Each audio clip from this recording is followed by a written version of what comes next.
Hello dear student, आज हम लोग जो है यूनिट 4 के बारे में चर्चा करेंगे। मैकेनिक्स का ये है unit 4।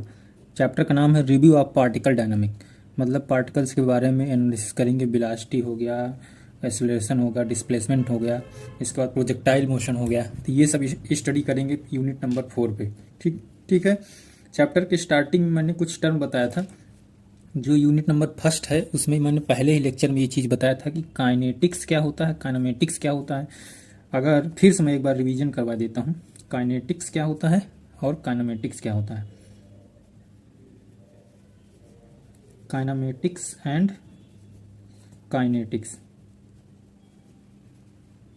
Kinetics of rigid body. ठीक है। तो ये काइनेटिक्स क्या होता है इसकी पहले चर्चा कर लेते हैं। तो काइनेटिक्स क्या होता है? Study of motion of particle without considering the force. इसमें किसकी स्टडी करते हैं? स्टडी ऑफ मोशन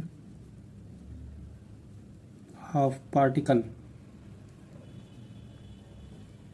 या body without consider the force, without consider the force. मतलब काइनेमेटिक्स में हम वो पार्टिकल की स्टडी करेंगे जिसमें फोर्सेस को कंसीडर नहीं किया जाएगा, केवल और केवल उसके मोशन के बिहेवियर को ही कंसीडर करेंगे। उसमें फोर्सेस का एनालिसिस बिल्कुल नहीं किया जाएगा। ठीक है, इतनी बात समझ में आ गई होगी। काइनेटिक्स में हम किस चीज़ की स्टडी करते हैं? काइनेटिक्स में यहाँ पे लिख दे रहा हूँ। इसमें स्टडी करते हैं study of motion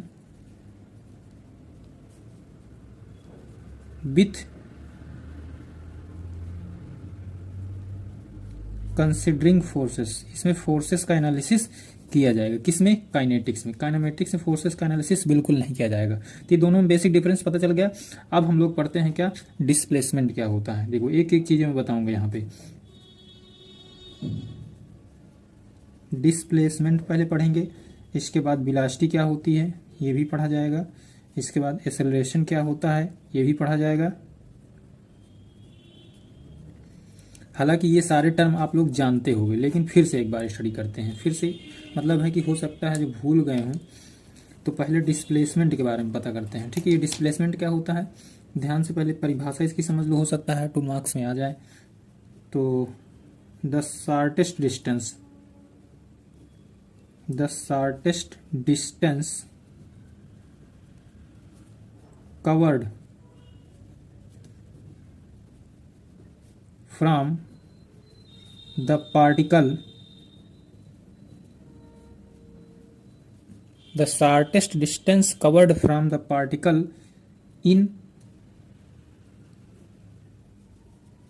reference point, that is called displacement। ठीक है, अभी हो सकता है डिफिनीशन में ना समझ में आए, विथ एग्जांपल के साथ मैं अभी बताता हूं। जैसे ध्यान से समझना। अच्छा, इसकी इट इज, और मैं थोड़ा सा लिख देता हूं, it is a vector quantity. इसकी क्वांटिटी क्या होती है? वेक्टर क्वांटिटी होती है। वेक्टर का मतलब जिसमें डायरेक्शन एंड मैग्नीट्यूड दोनों को रिप्रेजेंट किया जाता है। ठीक है, इतनी बात समझ में आ गई होगी। अब देखो, हमने लिखा the shortest distance covered from the particle in a reference point that is called displacement.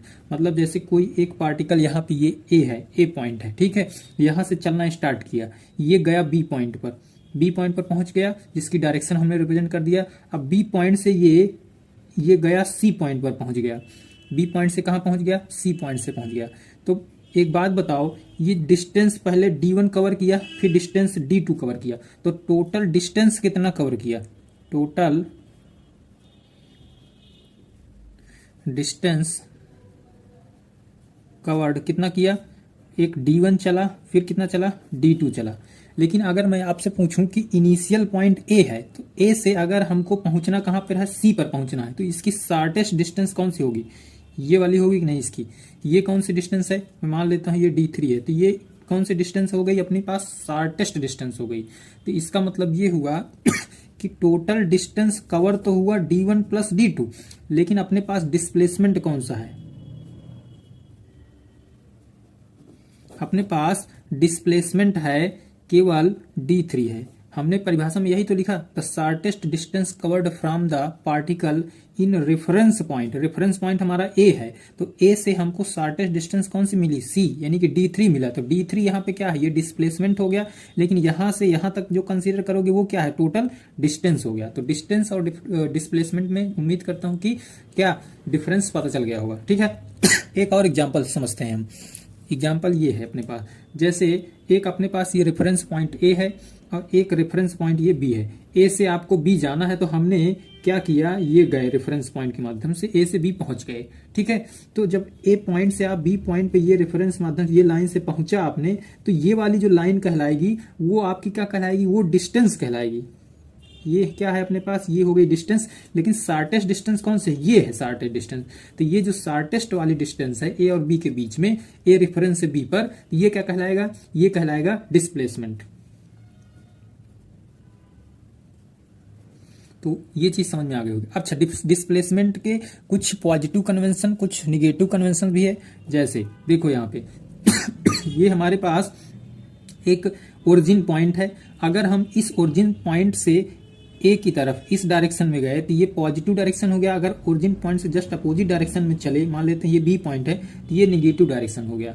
ठीक है, अच्छा, एक पार्टिकल इस अपने ओरिजिन पॉइंट ओ से पार्टिकल चला और ए पर गया, फिर ए पॉइंट से चल करके वो बी पर चला आया। ध्यान से समझना क्वेश्चन को। हमने क्या कहा कि एक पार्टिकल है, एक बॉडी है, ये अपने ओरिजिन पॉइंट से चलना स्टार्ट किया और कहाँ पे गया, पहले इसने डिस्टेंस ट्रेवल किया d1, फिर उसने d1 कवर करने के बाद ए से, यहाँ से ए आदमी से मिल करके फिर कहाँ डिस्टेंस कवर किया, ये d2 डिस्टेंस को कवर किया और यहाँ पे रुक गया। यहाँ पे क्या किया, रुक गया। तो आप बताओ कि डिस्प्लेसमेंट कितना हुआ और डिस्टेंस कितना हुआ। तो टोटल डिस्टेंस, यहाँ पे टोटल डिस्टेंस अपने पास कितनी हुई, पहले यहाँ से ओरिजिन पॉइंट ये है, यहाँ से चला d1, तो d1 चला, फिर d1 वापस आ गया, d1 वापस आ गया, चलो d1 वापस आके फिर d2 चला इधर, फिर क्या चला d2। अब d2 निगेटिव डायरेक्शन में है, तो d2 हमने पास क्या है, निगेटिव डायरेक्शन में है, तो d1 प्लस d1 कितना हो गया, 2d1 माइनस d2। ये अपने पास क्या हो गया, टोटल डिस्टेंस हो गई। ये अपने पास क्या हो गई, टोटल अपने पास डिस्टेंस हो गई। लेकिन डिस्प्लेसमेंट कितना होगा, डिस्प्लेसमेंट कितना होगा अपने पास, डिस्प्लेसमेंट केवल और केवल ओरिजिन पॉइंट से जो लास्ट में चला वो कितना है, क्योंकि यहां से गया, यहां से वापस आ गया, लेकिन हमें शार्टेस्ट डिस्टेंस चाहिए, कहां से, ओरिजिन पॉइंट से, तो केवल अपने पास माइनस d2 क्या है, डिस्प्लेसमेंट है। उम्मीद करता हूं ये चीज समझ में आ गई होगी। अब हम चर्चा करेंगे वेलोसिटी की। वेलोसिटी क्या होती है देखो, वेलोसिटी की परिभाषा क्या कहती है, rate of change of position, rate of change of position of a body with respect to time, that is called, क्या कहलाएगा, वेलोसिटी कहलाएगा। समझो, rate of change of position of a body with respect to time, मतलब ये जो velocity है ये क्या कहती है कि rate of change of position, position मान लेते हैं कोई x डिस्टेंस ट्रेवल है विथ रिस्पेक्ट टू किसके, टाइम के साथ, क्या कर दे हम, ये इक्वेशन हमारे पास क्या कहलाएगी, वेलोसिटी। हमने वही चीज लिखा जो डेफिनेशन कह रही है। ठीक है, अच्छा, वेलोसिटी की यूनिट क्या होती है, मीटर पर सेकंड, इसकी ये क्या है, यूनिट है। तो उम्मीद करता हूं वेलोसिटी भी समझ में आ गया होगा। अब पढ़ते हैं एक्सेलरेशन क्या होता है। एक्सेलरेशन को ए से रिप्रेजेंट करते हैं, इसकी डेफिनेशन क्या कहती है, रेट ऑफ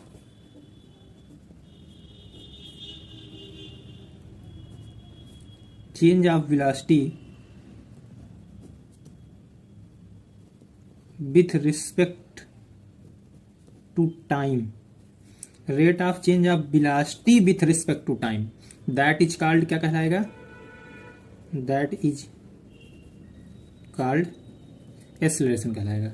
मतलब एक्सेलरेशन क्या कहता है, rate of change of velocity, ये हो गया rate of change of velocity dv with respect to किसके साथ, टाइम के साथ, तो वो क्या कहलाएगा, एक्सेलरेशन कहलाएगा। इसकी यूनिट क्या होती है, मीटर पर सेकंड स्क्वायर होती है। अब एक बात बताओ, यहां से एक ऑब्जेक्टिव क्वेश्चन पूछा जाता है।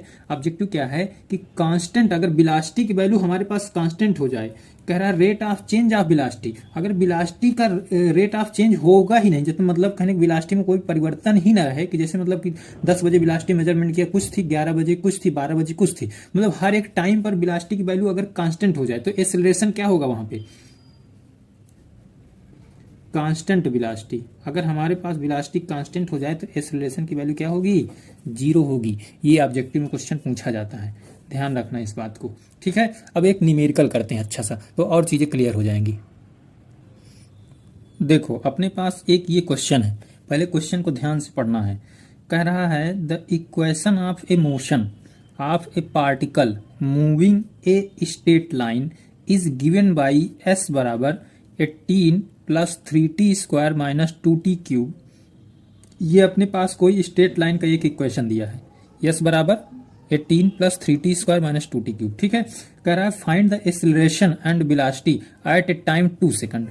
आपको एक्सेलरेशन और वेलोसिटी निकालना है कब, जब हमारे पास 2 सेकंड का टाइम दिया है। And also find the velocity and acceleration at starting point, मतलब स्टार्टिंग पॉइंट में भी निकालना है और जब टी की वैल्यू 2 सेकंड पर है उस समय भी आपको एक्सेलरेशन एंड वेलोसिटी निकालना है, ठीक है। इतनी बात समझ में आ गई। अपने पास देखो दिया क्या है, अपने पास एक स्ट्रेट लाइन का इक्वेशन दिया है, यस बराबर एक डिस्टेंस का इक्वेशन दिया है, यस बराबर क्या दिया है, 18 plus 3t square minus 2t cube, ये इक्वेशन दे रखा है, ठीक है।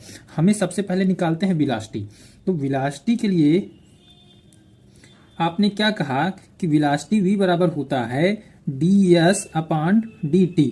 टाइम के साथ क्या कर दें, जो भी स्ट्रेट लाइन का इक्वेशन रहेगा उसको क्या कर दें, डिफरेंशिएट कर दें। तो जब इसको डिफरेंशिएट करोगे आप ds upon dt with respect to time, तो इक्वेशन नंबर ये फर्स्ट मान लेते हैं इसको, इक्वेशन नंबर फर्स्ट को क्या करो, डिफरेंशिएट कर दो।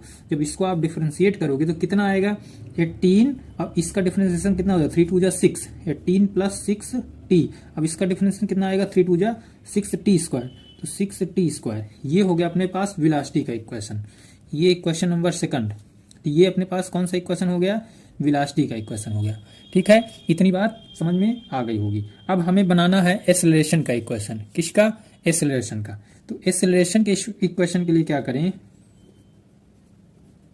एक्सेलरेशन की डिफिनीशन क्या कहती है, ए बराबर क्या हमने पढ़ा अभी पीछे कि dv अपॉन dt, यानी कि जो वेलोसिटी होगी विथ रिस्पेक्ट टू टाइम अगर हम डिफरेंशिएट कर दें तो हमें क्या मिलेगा, एक्सेलरेशन मिल जाएगा। यदि इसी को हम एक चीज और टर्म ले सकते हैं, d2s अपॉन dt स्क्वायर, मतलब जो स्पेस का इक्वेशन है, जो स्ट्रेट लाइन का इक्वेशन है, उसको अगेन डिफरेंशिएट कर दें, कितनी बार, 2 बार, तो हमें क्या मिल जाएगा, एक्सेलरेशन मिल जाएगा। तो चाहे ये कर लो आप, चाहे ये कर लो, तो हम क्या करते हैं, ये कर लेते हैं। वेलोसिटी वाले जो समीकरण है, ये इक्वेशन है, ये 18 plus 6t minus 6t square, ये जो आया है, इसी को अगेन डिफरेंशिएट कर देते हैं, तो हमें क्या मिल जाएगा, एक्सेलरेशन मिल जाएगा। तो इसको हम अगेन जब डिफरेंशिएट करेंगे तो 18 का डिफरेंशिएशन क्या हो जाएगा, 0 हो जाएगा, प्लस ये 6t का क्या हो जाएगा, डिफरेंशिएशन 6 हो जाएगा। फिर इसके बाद इसका डिफरेंशिएट कर 6 दूनी 12, तो ये हो जाएगा 12t। तो आपके पास ये जो अपने पास इक्वेशन बनेगी, इसको सॉल्व कर लो थोड़ा सा, तो ये हो जाएगा 6 माइनस 12t, इक्वेशन नंबर 3। तो ये वाली इक्वेशन क्या कहलाती है, एक्सेलरेशन की इक्वेशन होगी अपने पास, ठीक है। अब देखो क्वेश्चन हमसे क्या पूछ रहा है, क्वेश्चन हमसे पूछ रहा है कि आप फाइंड करो, पहला क्वेश्चन क्या पूछा है कि find also velocity and acceleration at starting. Velocity find करना है और एक्सेलरेशन फाइंड करना है कब, स्टार्टिंग में, यानी कि t की वैल्यू जब क्या हो, 0 हो, तब आपको क्या निकालना है, वेलोसिटी निकालना है और एक्सेलरेशन निकालना है। तो t की वैल्यू जब 0 हो तो उस समय वेलोसिटी हमें निकालना है। तो इस इक्वेशन में, वेलोसिटी वाले इक्वेशन में t की वैल्यू क्या पुट कर दें, 0 पुट कर देते हैं। तो when t equal to 0 then velocity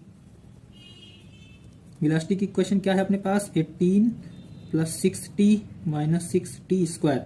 अब इसमें हम क्या कर लें, 0 पुट कर लेते हैं। तो जब 0 पुट कर लेंगे यहाँ पे t की वैल्यू पे, तो ये टर्म हो जाएगा 0, ये टर्म भी हो जाएगा 0। तो हमारे पास v की वैल्यू क्या मिलेगी, 18 मीटर पर सेकंड। ये कब, जब t की वैल्यू क्या है अपने पास, 0 है। लेकिन एक्सेलरेशन वाली इक्वेशन ये है अपने पास।